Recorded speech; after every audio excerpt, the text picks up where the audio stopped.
Olá, eu sou o Haroldo Serávulo Cereza, editor da Alameda, e a gente está começando mais um programa Saco de Gatos. O convidado de hoje é André Luiz Barros, professor da Unifesp e autor desse livro aqui, A Saga da Sátira, um gênero moderno em Macedo, Machado, Pompeia, Swift e Voltaire. A gente começa logo depois da vinheta.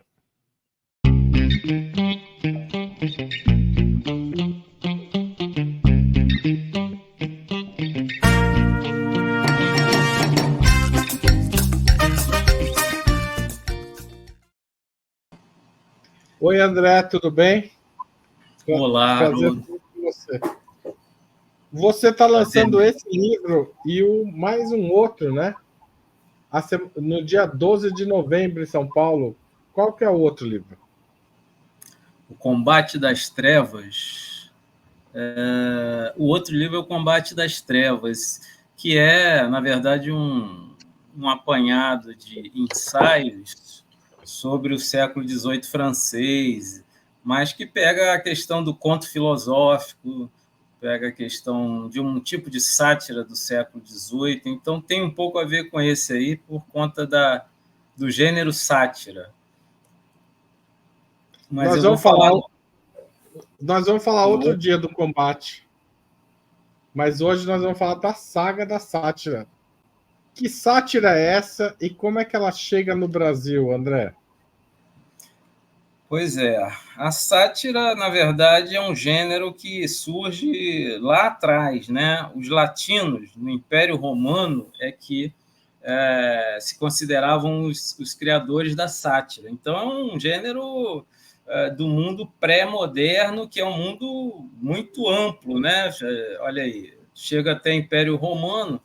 Então, na verdade, esse nome sátira, ele migrou do mundo anterior à Revolução Francesa, né, que é o mundo pré-moderno que eu estou chamando, ele migrou para a modernidade. E ele também migrou da Europa para o Brasil, né, porque, obviamente, o nosso DNA cultural tem a ver com o europeu. Então, na verdade, no primeiro capítulo aí, eu tento mostrar quais são digamos assim, as características básicas para você saber que você está falando em sátira, né? E aí eu tive que ir lá atrás para definir o gênero. E é interessante, porque é um gênero meio distorcido e meio fora do cânone dos gêneros assim do mundo clássico, né? Do Aristóteles, aquela coisa do épico, do trágico. Ele tem um pouco a ver com o cômico, só que ele não é do teatro, e o cômico era do teatro especificamente. Então, eu tentei definir o gênero sátira minimamente para poder depois pegar ele na modernidade, né? Para a gente não ficar perdido Agora, o na uso que hora a de gente falar. faz, o uso que a gente faz no dia a dia da palavra sátira, ele tem a ver com esses textos? Ou, digamos, a palavra, quando a gente fala assim, fulano está satirizando alguém, está ligada a essa tradição?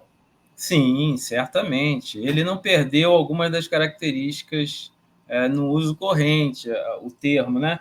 A sátira, na verdade, ela inclui uma crítica que pode ser muito engraçada, pode ser ferina, né? Certamente vai ser ferina, e essa característica de ser ferino, de ser agudo, de ser arrasa quarteirão, muitas vezes, a sátira pode ser violenta, né? Ela inclui a questão do ser engraçado, né? E no mundo pré-moderno, às vezes ela podia não ser tão engraçada, ela podia ser só virulenta, né? Mas ela também podia ser engraçada. Eu diria que a única diferença é que a gente sempre que pensa em sátira, no uso corrente, a gente pensa em riso também. Mas eu vou dar dois exemplos do cinema recente, que aquele filme Não Olhe para Cima, Don't Look Up, com Leonardo DiCaprio, né? O negócio do meteoro caindo, aliás, tem muito a ver com o nosso momento. É uma É um sátira. meteoro atrás do outro, né? Impressionante. Aquele filme é uma sátira, né? É um bom exemplo de como isso até hoje é uma crítica política, societária, sociológica, ideológica, sobre o momento presente. Então você tem aquele outro Triângulo da Tristeza, não sei se você viu, e também o Pobres Criaturas, do Lanthimos, são sátiras, então são Pobres filmes. Criaturas. Pobres Criaturas é uma sátira até um pouco mais pré-Revolução Francesa, não é? Não, deixa eu No sentido de pensar. incluir a monstruosidade, a situação, as relações incestuosas, enfim, uma série de características Ah, que sim, estou entendendo. estão distante dos realistas que você traz, né? Porque esses Uhum, escritores o Voltaire ainda não, né? O Voltaire ainda tem isso aí. uhum, E Swift menos, mas ainda tem. uhum. Agora, os brasileiros não, né? Eu acho que você está tocando um ponto fundamental. O realismo ele é uma das características da modernidade, na verdade, porque ele é como se fosse uma âncora, inclusive do romantismo, né? Os dois primeiros mega movimentos da modernidade são realismo e romantismo, né? Ou romantismo e realismo. Ora, eles surgem juntos nos romances epistolares do século XVIII. Porque quando você faz um romance de cartas, né, epistolar, você, na verdade, você está querendo que a pessoa acredite que está lendo cartas, entende? Então é realismo. A pessoa tem que entrar e ter uma empatia de quem está lendo a pessoa ali na carta, às vezes falando alguma coisa de amor muito forte, muito transbordante, que é o romantismo, mas ela tem que acreditar, tanto que o Werther, o sofrimento do jovem Werther, do Goethe, que está fazendo 250 anos este ano, né? O Werther teve uma onda de suicídios, né, na Europa depois da leitura, porque as pessoas acreditavam que estavam vendo um rapaz escrevendo cartas. Então você vê como é que o realismo está ligado ao romantismo. Então a modernidade tem essa coisa do realismo como âncora, né? Tanto que você vai num filme baseado em fatos reais, aí parece que aquilo dá algum valor ao filme. Às vezes não quer dizer nada, mas para o grande público parece que tem um lastro ali, né? Então, e aí, a sátira seria uma. A sátira nunca entra nesse realismo de ponta cabeça, ela é sempre uma distorção da realidade. Talvez ela tenha mais a ver com o modernismo do século XX, né? Que aí gosta de distorcer a realidade para criticar a realidade, né? Porque talvez uma boa forma de criticar a realidade é você distorcê-la, porque aí você, inclusive, pode fugir dos inimigos políticos, aquela coisa de ter um pouco um disfarce, né? Você vê o Cândido do Voltaire, que você citou Voltaire, é um conto altamente subversivo, mas parece um conto leve, é disfarçado num conto de salão, né? Que, na verdade, Voltaire fez para o salão mesmo. Eles pediram para ele: você nunca fez um conto leve, engraçado, por que você não faz? Aí ele fez o Cândido. Ele mesmo nem dava tanta importância assim, né? Porque aquela coisa, o próprio autor na época às vezes acha que aquilo tem menos importância. Ora, é um conto maravilhoso que fala contra os poderes do rei, da igreja, mas de forma distorcida, totalmente inverossímil, né? Não foi Cândido que trouxe problemas para o Voltaire, historicamente. Pois é, não, porque ele, na verdade, ele combateu frontalmente a igreja em outros textos sérios, mas esse texto era tão leve que ninguém dava muita bola para ele. Quais são as sátiras que você analisa? Do Macedo é a Luneta Mágica, é isso? É, é a Luneta Mágica do Joaquim Manuel de Macedo, né, de O autor de A 1860. Moreninha. Não, aí, pois é, olha só. como é que o Macedo parece ser um escritor típico do século XVIII francês. Aliás, o Machado de Assis tem alguma coisa de XVIII francês também. Por quê? Porque o Macedo escreve a Moreninha, que é sério e patético e sentimental, né? E romântico, e escreve ao mesmo tempo sátiras. Então, é como se fossem os polígrafos do século XVIII. O Diderot escrevia romance sentimental e sátira, né? Ele fez A Religiosa e fez Jacques, o Fatalista, e Seu Amo, que é engraçadíssimo, que nem o Cândido.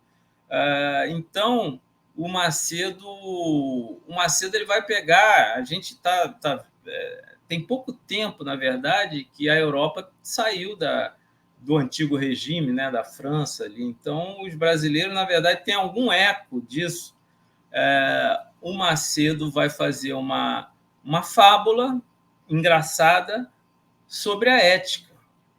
E aí eu analiso isso baseado um pouco nos meus estudos aí do século XVIII, francês, porque aí ajuda, né? Porque aí você vê que, na verdade, ele está fazendo uma distorção leve, como se fazia nos contos filosóficos, porque o conto filosófico é um tipo de sátira, né? Então é por aí.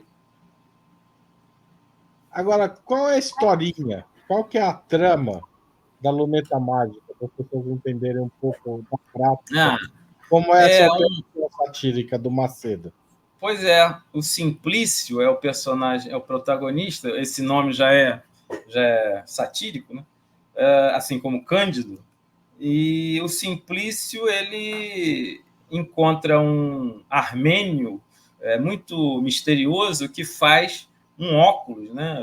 Luneta era o nome de óculos na época, que é um óculos que não tinha essa coisa que prende na orelha, e um óculos que permitia as pessoas verem todo o lado bom do mundo. Tudo que a gente, quando botava o óculos, tinha lá uma salamandra misteriosa que ele usou na confecção do óculos, e aí você bota o óculos e vê tudo positivo, é o bem. Só que aí ele fez também um óculos que você vê o negativo, o mal. Então, na verdade, digamos assim, a saga desse rapaz, né? Tentando pensar intimamente o que é o bem e o que é o mal. É uma questão ética. Né? No final, ele encontra um violonista malandro subindo o Corcovado, né, no Rio de Janeiro, e ele vai ter aqueles insights finais, o que é o bem, o que é o mal. Então você vê, é uma coisa simples, mas que está falando de uma questão filosófica, né? Uma questão ética de como viver só no caminho do bem, como viver evitando o mal, né? Tem até questão com a depressão também, porque quando ele bota a coisa só de ver tudo ruim, né? Ele tem que lidar com aquilo. Bom, mas não pode ser. Eu achava que era tudo bem, e por trás do bem tem sempre a maldade, etc. e tal. Então, é a formação, né? Também a questão do romance de formação, que é diferente da sátira, porque é sério, mas você tem aí uma questão de como é que você forma eticamente um indivíduo, né?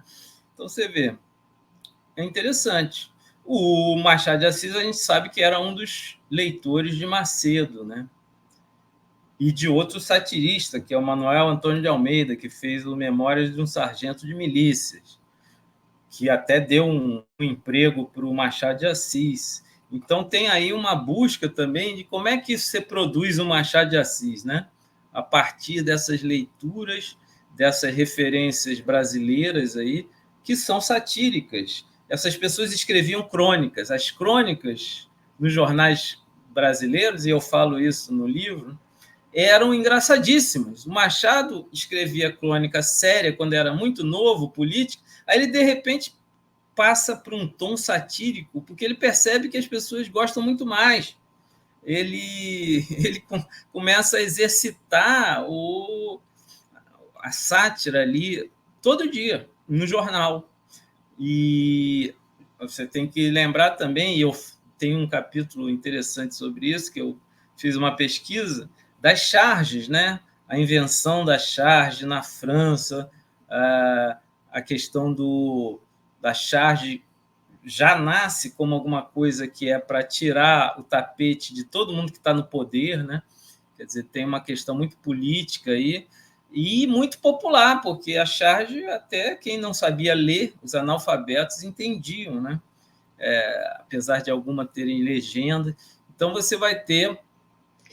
Mas a legenda, se a pessoa não sabia ler, ela pedia para alguém ler para ela também, não era proibitivo. Sim, a legenda que você diz, né? Pois é. Mas a gente tem que saber que a imagem é uma coisa imediata, né? Quer dizer, a pessoa Não, já claro, começa a rir. A pessoa já começa a rir, né? Aí depois é que ela vai entender o textinho ali. exato. É que para a gente parece ser muito proibitivo alguém não saber ler. Mas numa sociedade em que poucos leem, digamos, a leitura coletiva é muito mais presente, né? E o que favorece o riso, inclusive, né? Ah, sim, sim, exatamente. E o Machado, qual é a historinha que você analisa? Ora, não, aí o Machado a gente tenta pegar, por exemplo, eu já fui, porque talvez tenha sido menos analisado, né? Os dois últimos romances, apesar de que o Machado é o hiperanalisado, né? Tem muito trabalho sobre o Machado, como a gente sabe, obviamente, mas eu acho que o Memorial de Aires, que é o último livro, romance dele, 1908, e o Esaú e Jacó, que é o penúltimo, 1904, são livros que as pessoas têm um pouco mais de dificuldade, tanto que a trilogia Memórias Póstumas, né? Quincas Borba e Dom Casmurro ficou sendo a cereja do bolo machadiano. Agora, esses dois últimos, que são considerados meio tardios, né? Primeiro que o Esaú Jacó é uma alegoria política que eu acho sensacional, né? E aí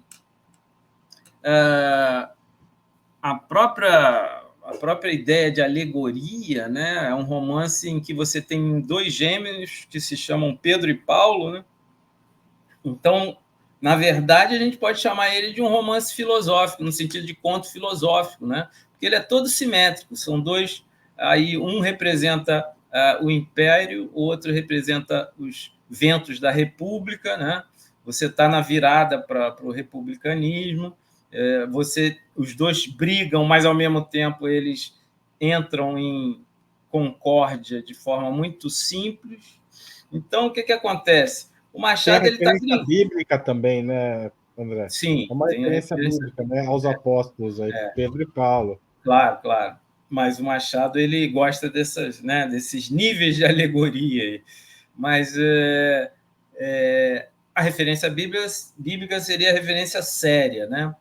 Mas a gente sabe que o tom é leve, tanto que tem aquela famosa passagem em que o dono da venda não sabe se vai botar a placa como império ou como república, porque um dia estão falando que aí no dia que vira para, né, a proclamação, ele tem que ir lá e mudar a placa dele. Quer dizer, essas coisas bem... E tem o Conselheiro Aires, né, que é um personagem assim que as pessoas amam e odeiam, porque é um personagem mais idoso e é um personagem indiferente a essas simetrias, o bem e o mal. Parece que ele está acima dessas coisas. Como é que pode, né? Quer dizer, então o Machado é despolitizado, mas o livro é todo político. Como é que ele é despolitizado?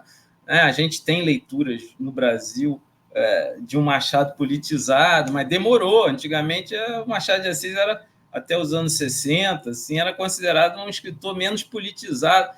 Então, essa leveza da sátira, às vezes, engana, né? Você vê, é o caso do Machado também. Ele foi considerado um escritor muito bom, mas que não gostava de política. Ora, isso já não é aceito, né? Você tem que ver o que ele está tentando fazer aí com os livros da maturidade, que são exatamente aqueles que se aproximam mais do satírico, né? Os livros anteriores são um pouco mais sério românticos. A gente sabe que não são exatamente românticos, mas são... Então, ele teve a partir de 1881, com Memórias Póstumas, ele teve uma opção pelo, conto filosófico. Eu estou exagerando, não é? Ele nunca declarou que ele estava fazendo essa opção, nem a gente pode reduzir esses romances ao conto filosófico, mas tem traços bastante fortes, que é o que eu tento mostrar, entende? Claro. Para a gente terminar a trilogia brasileira, o Pompeia. O que você conta do Pompeia para gente? Raul Pompeia, né, autor do Ateneu, de alguns contos, quer dizer, pois é, o Pompeia é muito interessante. Bom, ele morreu muito novo, né? Assim como Manuel Antônio de Almeida também morreu muito novo, deixou praticamente um livro que é uma sátira, que é o Memória de um Sargento de Milícia. Mas o Pompeia é engraçado porque tem muita gente que lê o Ateneu como um livro angustiado e sombrio. Mas, na verdade, porque a história do Sérgio num colégio que ele sofre na mão o que a gente chamaria de bullying hoje em dia, né? E aí ele vê toda a violência realmente quase nietzschiana. Eu ainda não descobri se o Pompeia leu Nietzsche, porque pouca gente sabia alemão no Brasil daquela época. Mas eu acho o livro muito nietzschiano, porque ele mostra as crianças com vontade de potência, uma contra o outro. Bom, mas isso é outra história. Agora, é um romance, por exemplo, que o dono do colégio, Aristarco, que ele é retratado de uma forma mais satírica possível, porque ele só pensa no dinheiro dos pais dos alunos, né?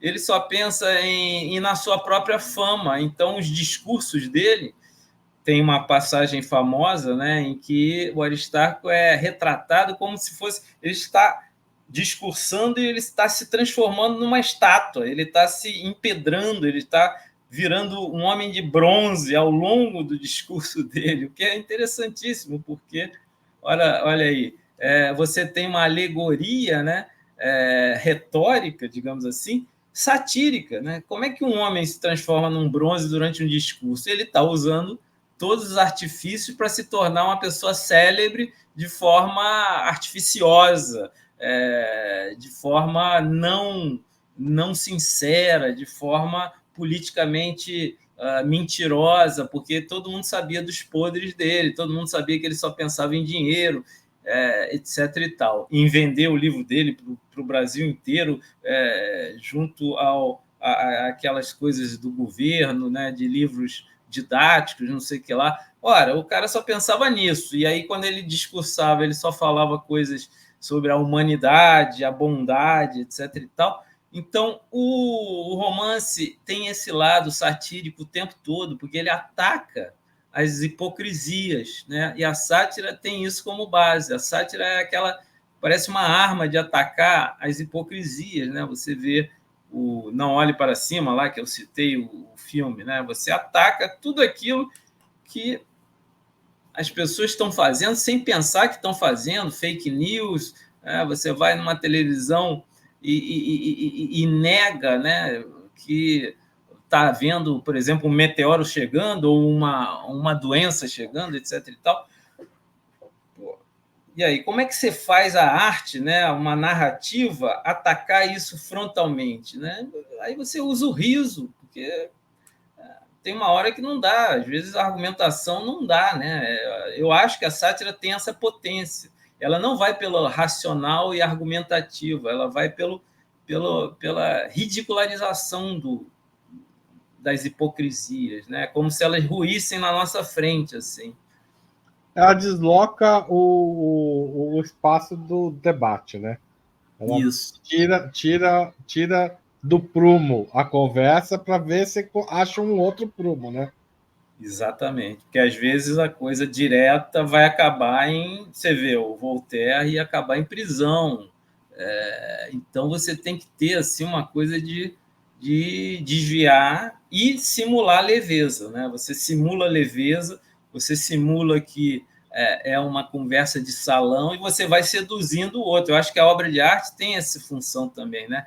Assim como o realismo seduz pelo excesso de realidade, digamos, mimética, né? A pessoa acha que ela está vendo a realidade, então ela fica seduzida por isso. A sátira vai seduzir por essa leveza distorcida em que você começa a rir e você é ganho por aquilo. Você sabe que aquilo é um jogo, é diferente do realismo. O realismo, grande parte do público, às vezes, tem que esquecer que aquilo ali é arte, né? Os Não, e pesquisadores... boa parte da crítica esquece também, né, que aquilo ali é arte e começa a falar que aquilo é real demais e que não pode ser isso, senão não é arte. Só que o trabalho que dá para fazer aquilo parecer real demais é um esforço estético enorme, né? Claro, claro. Ô, André, só para acabar, qual que essa nossa conversa está ótima, mas a gente limita essa conversa a 30 minutos. Queria fazer uma última pergunta, que é: qual é a importância, na sua opinião, de aproximar esses escritores brasileiros dessa literatura universal do 18, principalmente do 18 que você faz? Pegar os brasileiros do 19 e aproximar eles dos franceses e, no caso, ingleses do passado.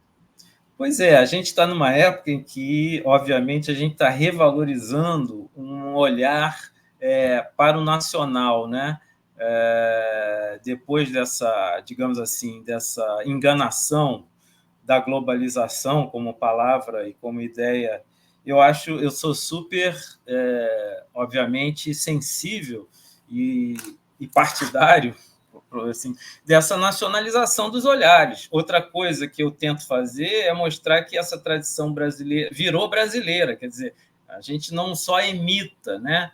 Isso aí é uma apropriação, a gente faz com aquilo que a gente quer fazer, não é uma questão de imitar a Europa apenas, né? Então, ao mesmo tempo, a gente, nessa fase com um olhar mais nacionalista, a gente esquece, às vezes, da ideia do universal, né? Que tem que ser repensada, porque o universal não pode mais ser eurocêntrico, né? Teve uma época que o universal era apenas eurocêntrico. Só que, no nosso caso de cultura e de arte, né? E de outras dimensões da nossa sociedade, a gente saiu dos braços de Portugal. É claro que a gente tem a cultura africana, né, atravessando a nossa sociedade, e tem a cultura indígena também. Só que essas outras culturas, elas foram escanteadas, foram reprimidas, elas continuaram existindo, por incrível que pareça, né, ainda bem, mas numa coisa meio escanteada. E a cultura europeia, aí depois com a ascensão dos Estados Unidos, né, como potência mundial, mas a ascensão, e os Estados Unidos sempre se considerou um filho da Europa também, né, apesar da centralidade nova que ele ganhou por conta da economia e da questão militar, mas sempre se considerou um filho da Europa. Ora, essa questão está no nosso DNA cultural, então é importante a gente tentar ver o que esses escritores estavam e, até hoje, estão, com o que eles estão dialogando, né? Quem eles são, de onde que eles vieram. O Machado está dialogando com a Europa, senão hoje em dia ele não seria lido lá fora, teria mais dificuldade, talvez, né? Por quê? Porque ele está dialogando, mas, ao mesmo tempo, ele, no Brasil, sabendo que não está sendo publicado no exterior, na época dele ele não era publicado no exterior, mas ele era alguém que tinha passado, tinha atravessado a cultura ocidental e poderia criticá-la porque ele estava num lugar diferente, ele não estava na Europa, ele não tinha, às vezes, a pressão, né, que um europeu tem de centralidade, uma responsabilidade. O brasileiro é um pouco mais, digamos assim, que a própria elite brasileira era mais relaxada em relação a mostrar uma seriedade, ela não precisava mostrar a seriedade que a elite europeia precisava mostrar, porque eles sabiam que eles estavam no comando da economia e da política mundial. Então, tem um pouco essa questão aí, né? Tem toda uma tensão entre você estar numa periferia, num país que é dependente, e, ao mesmo tempo, as cabeças, os grandes artistas, eles têm que pegar o instrumental de lá, porque senão eles vão ficar totalmente alijados, né? Tem toda essa questão aí. Não dá para pensar coisa só nacional, entende? Existe um trânsito internacional. Eu acho que um nacionalismo, digamos, quase xenófobo é prejudicial, né? Agora, você acaba não conseguindo ler o que está sendo feito lá, né? Pois é, vai acabar acreditando que é possível uma autonomia total. Você vê que a cultura africana, em algum sentido, grande parte dela teve uma autonomia por conta de uma, digamos, de um esquecimento e de um recalque que a cultura europeia fez da África, né? Por domínio, por opressão. Aconteceu isso, mas não é uma coisa desejada, né? No campo simbólico e artístico, os artistas geralmente eles querem o mais amplo, eles querem dialogar com o mundo todo, né? Nem sempre é possível. Você vê que hoje em dia o Machado de Assis é famoso no exterior, né? Aí você tem no Brasil uma Hilda Ist, que pode ser lida no mundo inteiro. Você tem vários escritores que têm essa questão internacionalista, eu acho que a maioria, né? E é importante a gente entender isso, né? Não ficar só achando que é uma coisa insular, né? Autóctone. Isolada e mera cópia, né? Uhum. André, bom lançamento. Saga da Sátira está aqui para quem ainda não viu. O livro tem uma chargezinha também do século XIX para você se divertir. Tá certo? Isso. Obrigado, André. Até mais. Obrigado, Cecília. Tchau, tchau. Tchau.